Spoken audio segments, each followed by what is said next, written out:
پاس اس کا ریکارڈ موجود ہے لوہے محفوظ میں، اور کرامن کاتبین بھی اس سے برابر لکھ رہے ہیں. وہاں انکار کی کوئی گنجائش نہیں ہوگی.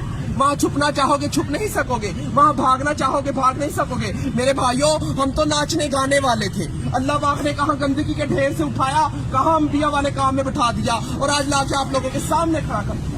ابھی بھی نہیں سمجھو گے تو کب سمجھو گے؟ نبی تو کسی نے آنا نہیں، اللہ تو گرے پڑوں کو اٹھا اٹھا کے آپ کے سامنے کھڑا کر دکھا رہا ہے. اللہ نے ذلت کے نقشوں میں عزت دے کر دکھا دیا. ہمیں تو جائز نجائز، پاکی ناپاکی، حرام حلال کی پہچان ہی نہیں تھی. ہم لوگ تو سمندروں کے اندر تھے، آپ لوگ تو کنارے پہ کھڑے ہو. ہم تو اندھیروں میں تھے، آپ لوگ تو روشنی میں کھڑے ہو. ہم تو بے عقل تھے، آپ تو عقل والے ہو. مگر اللہ پاک بے عقلوں کو عقل دے دے کے بھیج رہا ہے. ابھی بھی نہیں سمجھیں گے تو کب سمجھیں گے؟ اللہ کہے گا میں نے علماء بھیجے، دین کے دائی بھیجے، مفتی بھیجے، قاری بھیجے، حتیٰ کہ ناچنے گانے والوں کو بھی ہدایت دے کے آپ کے سامنے کھڑا کر دیا تھا.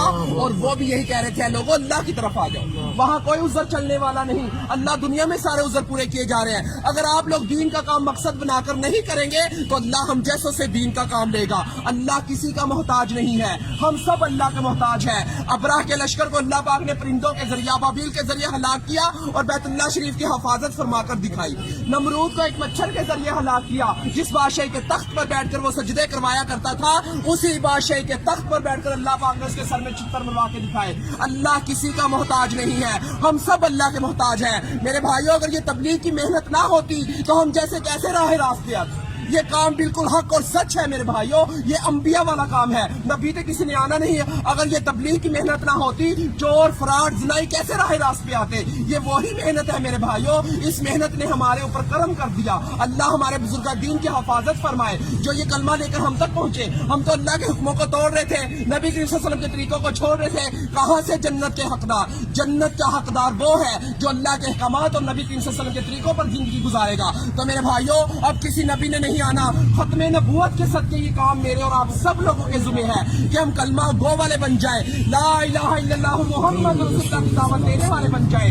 ہر نگری نگری، بستی بستی، گاؤں گاؤں، شہر شہر، آل ٹو ورلڈ اس کلمے کو لے کر جانا میرے اور آپ سب لوگوں کے ذمہ ہے. تو میرے بھائیوں، اللہ کے حروف 4، محمد کے حروف 4، آسمانی کتابیں 4، بڑے فرشتے 4، نبی کریم صلی اللہ علیہ وسلم کے دوست 4، خانہ کعبہ کے کونے 4، امام 4. اسی وجہ سے بزرگ کہتے ہیں پہلی فرصت میں 4 مہینے لگا کر اس کام کو سیکھیں اور زندگی کا مقصد بنا کر چلیں.